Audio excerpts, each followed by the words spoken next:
BNP মহাসচিব মির্জা ফখরুল ইসলাম আলমগীরের একটি বক্তব্য দিয়ে। বিএনপি মহাসচিব তিনি শহীদ ডাক্তার মিলন এর মৃত্যুবার্ষিকী উপলক্ষে 90-এর গণ অভ্যুত্থানের শহীদ তার মৃত্যুবার্ষিকী উপলক্ষে প্রেস ক্লাবে ডক্টরস অ্যাসোসিয়েশন অব বাংলাদেশ ড্যাবের একটি আলোচনায় তিনি বলছেন যে 3 মাস না যেতেই আসল চেহারা বেরিয়ে আসছে, মানে এই গণ অভ্যুত্থানের 3 মাস না যেতেই আসল চেহারা বেরিয়ে আসতে শুরু করেছে। ধর্মকে কেন্দ্র করে কি উন্মাদনা শুরু হয়েছে, পত্রিকার অফিস এর আক্রমণ চালানো হচ্ছে, জ্বালিয়ে দেওয়া ভাঙচুর শুরু হচ্ছে, পুড়িয়ে দেওয়া হচ্ছে। এবং তিনি বলছেন যে আমরা কি 5 তারিখের আগে এই বাংলাদেশকে চিনতাম? এই 3টা মাস যেতেই আমাদের সেই আসল চেহারা বেরিয়ে আসতে শুরু করেছে। আমরা বরং তার মুখ থেকে একটু শুনি তিনি কি বলছেন।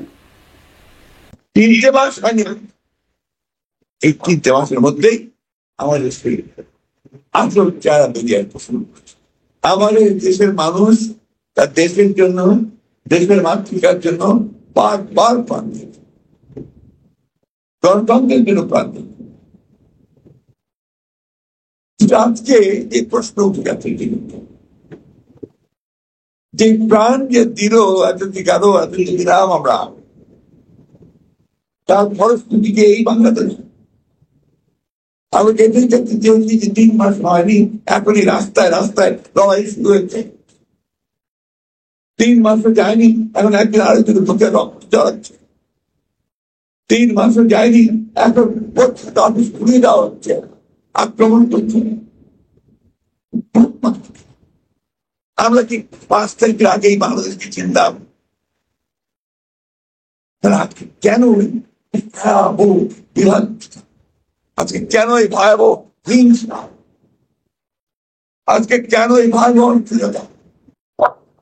এবার তো শুনে দেখছিল সবাই মিলে একসাথে একজোট হয়ে আমরা একটা পরিবর্তন নিয়ে আসি। ছেলেরাও ছিল সামনে, আমরাও ছিলাম, সবাই তাদের পরিবর্তনটা আমরা কাজটা করতে পারি।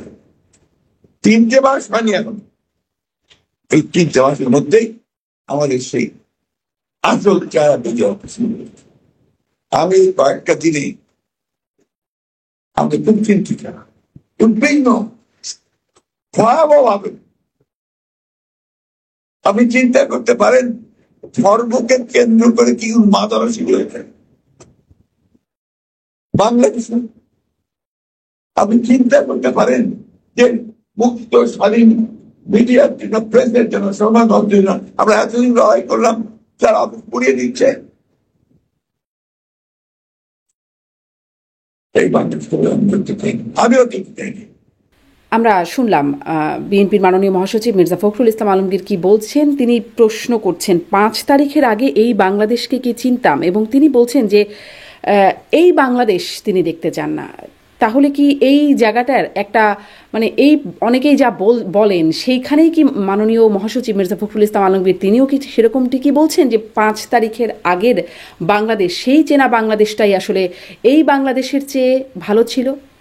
আমি আসলে এত সহজেই একটা কনক্লুশনে আসতে চাই না যে একটা বক্তব্য দিয়েছেন তার অর্থ হচ্ছে যে 5 তারিখের আগে মানে সেই সময়টা গণ অভ্যুত্থানের পূর্ব সময়টা এর চেয়ে ভালো ছিল, এই কথা মির্জা ফখরুল ইসলাম আলমগীর বলে ফেলেছেন। কিন্তু তা যদি নাও হয়, কারণ তিনি এই বক্তব্যই মানে সেই দিনে যেদিনের বক্তব্য থেকে আমি উদ্ধৃত করছি সেই বক্তব্যে তিনি বলছেন যে আগের সরকারের আমলে, ফ্যাসিবাদী সরকারের সময় আমাদেরকে মেরে ফেলা হচ্ছিল, আমাদের কথা বলতে দেওয়া হচ্ছিল না, অতএব সেই সময়টা যে খুব ভালো সময় ছিল না মির্জা ফখরুল ইসলাম আলমগীর সেটি এই বক্তব্যেও স্পষ্ট করছেন। কিন্তু এই গণ অভ্যুত্থানের পরবর্তীতে যেই ফলটা প্রত্যাশিত ছিল বা গণ অভ্যুত্থানের ফল যে খুব মিষ্টি হলো না, খুব কাঙ্ক্ষিত হলো না বা কাঙ্ক্ষিত দিকে যাচ্ছে না, সেটি মনে হয় অন্তত এই বক্তব্য থেকে স্পষ্ট হওয়া যায়। এবং এই বক্তব্যটা ধরেন অনেকেই এটা মনে করতে পারেন যে গণ অভ্যুত্থানের আগে কেমন পরিস্থিতি ছিল, এখন কেমন পরিস্থিতি ছিল, আমাদের গণ অভ্যুত্থানের আগের যে প্রত্যাশা ছিল সেই অনুযায়ী হচ্ছে কিনা, নাকি তার থেকে অনেকটা পেছনে চলে যাচ্ছে কি না, নাকি আরও খারাপ পরিস্থিতি চলে আসছে, সেই বিষয়গুলো অনেকেই বলতে পারেন, মন্তব্য করতে পারেন। কিন্তু যখন মির্জা ফখরুল ইসলাম আলমগীর, যিনি বর্তমানে সবচেয়ে গুরুত্বপূর্ণ দলের মহাসচিব এবং শুধুমাত্র দলীয় হিসেবেই না, যার ব্যক্তিগত একটা ইমেজ আছে, তার গ্রহণযোগ্যতা মানে যার কারণে তার গ্রহণযোগ্যতা তার শুধু নিজের দলেই না, বিভিন্ন বা তার দলের বাইরের রাজনৈতিক দলগুলোর মধ্যেও তার গ্রহণযোগ্যতা আছে, তিনি যখন বলছেন এই বাংলাদেশ দেখতে চাননি, তিনি যখন বলছেন যে 5 তারিখের আগে কি এই বাংলাদেশকে আমরা চিনতাম, তখন একটা বড় আলোচনার জায়গা নিশ্চয়ই হতে পারে। এই বক্তব্যে মির্জা ফখরুল ইসলাম আলমগীর আরও বলছেন যে কিছু সংখ্যক মানুষ আছে, পুড়িয়ে দাও, জ্বালিয়ে দাও, এ ধরনের কথাবার্তা বলছেন। দুর্ভাগ্য আমাদের, কিছু সংখ্যক মানুষ তারা নিজেদের অত্যন্ত জনপ্রিয়, সবচেয়ে দেশপ্রেমিক মনে করছে, আর গোটা জাতিকে তারা উস্কে দিচ্ছেন। আমি তার কাছ থেকে কোট করি, কিন্তু আপনারাও বরং তার মুখ থেকেই শুনে নেন তার বক্তব্যের সেই অংশটুকু। আর কি উন্মাদনা! সেই কিছু সংখ্যক মানুষ আছেন, আপনাদের সোশ্যাল মিডিয়ায় দেখি না সব, সেজন দেখি আতঙ্কিত, পুড়িয়ে দাও, জ্বালিয়ে দাও, কিন্তু কোন জায়গায় নিয়ে যাচ্ছে পারবেন? আমরা কি বুঝি আমাদের ভয়টা কোথায়? আমরা কি বুঝি আমাদের আতঙ্কটা কোথায়? আমরা কি বুঝি আপনাই কোথায় ফিরিয়ে দাঁড়িয়ে আছে আমাদের পেছনে? বুঝলে আজকে সুন্দর দায়িত্বহীন রেসপন্সিবল কথাবার্তা আমাদের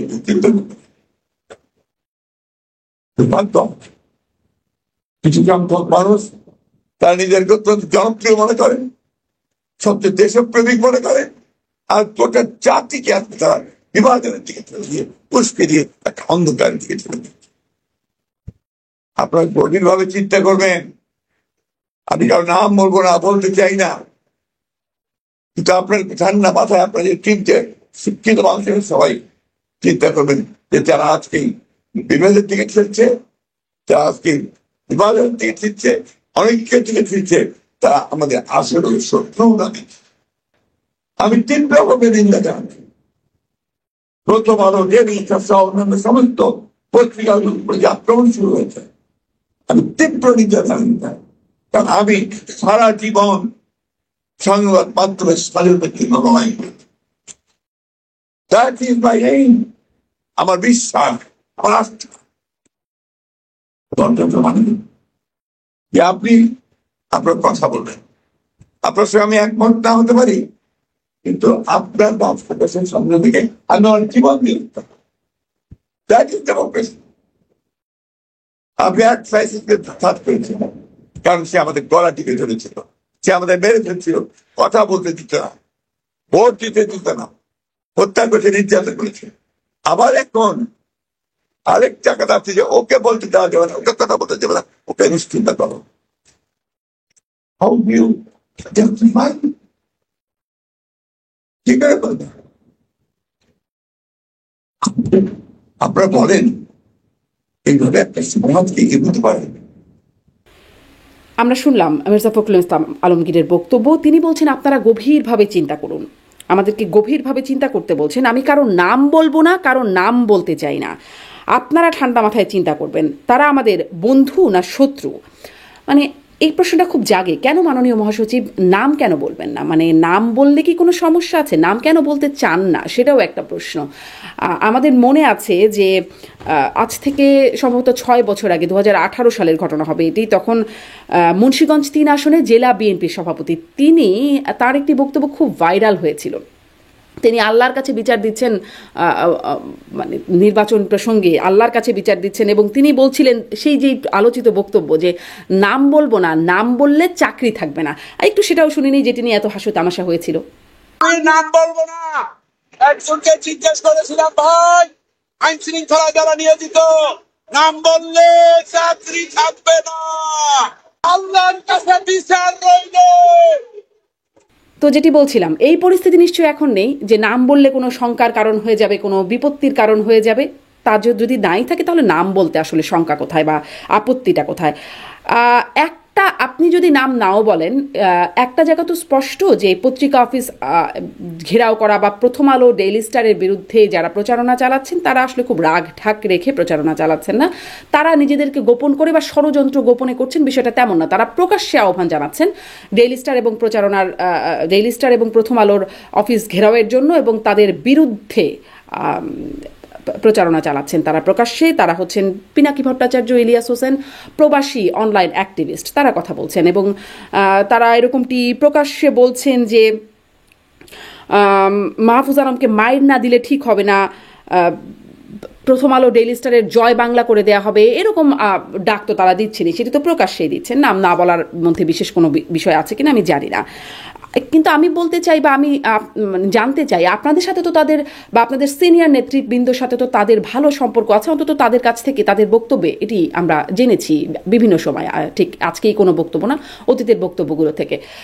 তাহলে কেন আলোচনার মাধ্যমে এই জায়গাটিতে একটা পৌঁছানো যাচ্ছে না? শুধু আপনাদের কথাই বলছি না, যদি বলি সরকারের তথ্য উপদেষ্টা তিনি বলছেন পত্রিকা অফিসে ভাঙচুর, পত্রিকা বন্ধে কোনো চাপ সহ্য করা হবে না। আমি প্রশ্ন করতে চাই, কি করবেন? মানে তথ্য উপদেষ্টা নাহিদ ইসলাম তিনি এই পত্রিকা অফিস ঘেরাও বা পত্রিকা বন্ধের যে চাপ প্রয়োগ করে, এটা তিনি সমালোচনা করছেন, নিন্দা জানাচ্ছেন এবং বলছেন এটি সহ্য করা হবে না। এই জন্যই প্রশ্ন করছি যে আপনারা আসলে কি করবেন, কারণ আপনারা যে আইন শৃঙ্খলা বাহিনীকে খুব শক্ত অবস্থানে নিচ্ছেন না বা আইন শৃঙ্খলা বাহিনীকে দিয়ে খুব শক্ত কোনো ভূমিকা রাখতে চান না, সেটি আমরা লক্ষ্য করেছি 3 কলেজের শিক্ষার্থীরা যখন সহিংস হয়ে উঠলো, এবং সহিংসটা হঠাৎ করে একটা বিচ্ছিন্নভাবে ঘটে যাওয়া কোনো ঘটনা না, তারা হুঁশিয়ারি দিয়ে, বার্তা দিয়ে তাদের এই অবস্থান নিল। তারা আগে থেকেই বলে দিল সুপার সানডে, মেগা মানডে, মোটামুটি 6 দিন ধরে এই ঘটনাটা সূত্রপাত ঘটলো এবং দিনে দিনে এই পর্যায়ে এসে গড়ালো। সেই বিষয়গুলো জানা থাকার পরেও বিভিন্ন গণমাধ্যমে, আমি গত পর্বে এটি নিয়ে কথা বলছিলাম, ঠেকানো গেল না কেন, এই বিষয়টি নিয়ে গণমাধ্যমে প্রশ্ন উঠছে। তখন তারই একটা ব্যাখ্যায় নাহিদ ইসলাম এবং আসিফ মাহমুদ, আপনারা মাননীয় উপদেষ্টা বলছেন যে পুলিশকে আর আগের অবস্থায় দেখতে চায় না, যে পুলিশ মারমুখী অবস্থায়, মানে বোঝা যাচ্ছে পুলিশকে খুব শক্ত আইন শৃঙ্খলা পরিস্থিতি নিয়ন্ত্রণে খুব শক্ত ভূমিকায় আপনারা দেখতে চাচ্ছেন না বা এই মুহূর্তে নিচ্ছেন না। কিন্তু আপনারাও তো আলোচনায় যেতে পারেন, তাই নয় কি? কারণ আপনাদের সাথেও তো ভালো সম্পর্ক। আসিফ নজরুল, মাননীয় আইন উপদেষ্টা আসিফ মাহমুদকে আমরা দেখেছি ফ্রান্সে গিয়ে তিনি পিনাকি ভট্টাচার্যের সাথে দেখা করছেন সামাজিক যোগাযোগ মাধ্যমে, সেই ছবিটাও আমরা দেখেছি, গণমাধ্যমে দেখেছি। তাহলে আপনাদের সাথে তো ভালো সম্পর্ক আছেই। যদি শক্ত অবস্থানে না যেতে চান, অন্তত আলোচনায় তো যেতে পারেন। আলোচনা কি হয় যদি স্বচ্ছতা থাকে, আমাদেরকেও জানান, আমরাও জানি যে কিভাবে এই আলোচনা হচ্ছে, কিভাবে এই জায়গাটার থেকে বেরিয়ে আসা যাচ্ছে, যে কোনো পত্রিকা অফিসে ঘেরাও, হামলা, এবং মজার ব্যাপার হচ্ছে যে ডাক দিচ্ছেন পিনাকি ভট্টাচার্য, সাড়া দিচ্ছে তৌহিদি জনতা। অবশ্য খুবই অসাম্প্রদায়িক একটা রূপ মনে হচ্ছে। শুধুমাত্র তৌহিদি জনতাই যে সাড়া দিচ্ছে তা না, আমরা বিভিন্ন গণমাধ্যমে এটিও দেখছি যে ঢাকা বিশ্ববিদ্যালয় সহ বিভিন্ন ছাত্র জনতার বিভিন্ন অংশ তারা প্রথম আলো এবং ডেইলি স্টারের পত্রিকা পুড়িয়ে দিচ্ছেন, এরকম অবস্থা অবশ্য আমরা দেখছি। তো সেটাই আসলে প্রশ্ন, যে আপনারা এই অবস্থা থেকে, এই অবস্থা যেন আরও ঘনীভূত না হয়, আরও যেন বিপত্তির দিকে না যায়, সেজন্য কি করছেন? কারণ পিনাকি ভট্টাচার্য তিনি তো এটি বলেই রেখেছেন যে প্রথম আলো ডেইলি স্টারের জয় বাংলা করে দেওয়া হবে। তিনি নিশ্চয়ই এটাকে প্রথম আলো ডেইলি স্টারের একটা নেতিবাচক পরিণতির দিকেই ইঙ্গিত করছেন।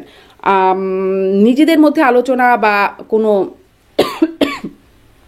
দুঃখিত, যদি কোনো ব্যবস্থা গ্রহণ না করেন, স্বৈরাচারের দোসর, ফ্যাসিবাদী শক্তি তাদের দায় দিয়ে, তাদের উপর দায় দিয়ে বা তাদের অজুহাত দিয়ে আর কতদিন চলতে পারবেন? তারপরে কি একটা সময় নিজেদের ব্যর্থতা ঢাকতে পারবেন?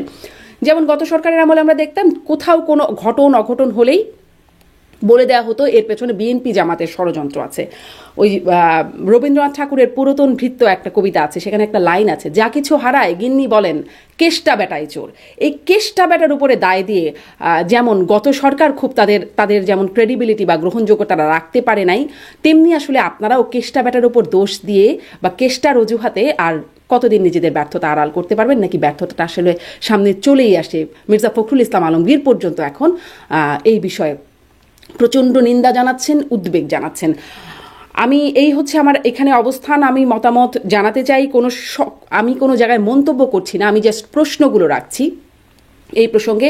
দর্শক, আপনারা আপনাদের মন্তব্য জানান, আপনাদের প্রশ্ন থাকলে আপনারাও জানান, এবং আপনারা আমাকে জানাতে পারেন যে আমি কোন কোন বিষয় নিয়ে সামনে কথা বলবো।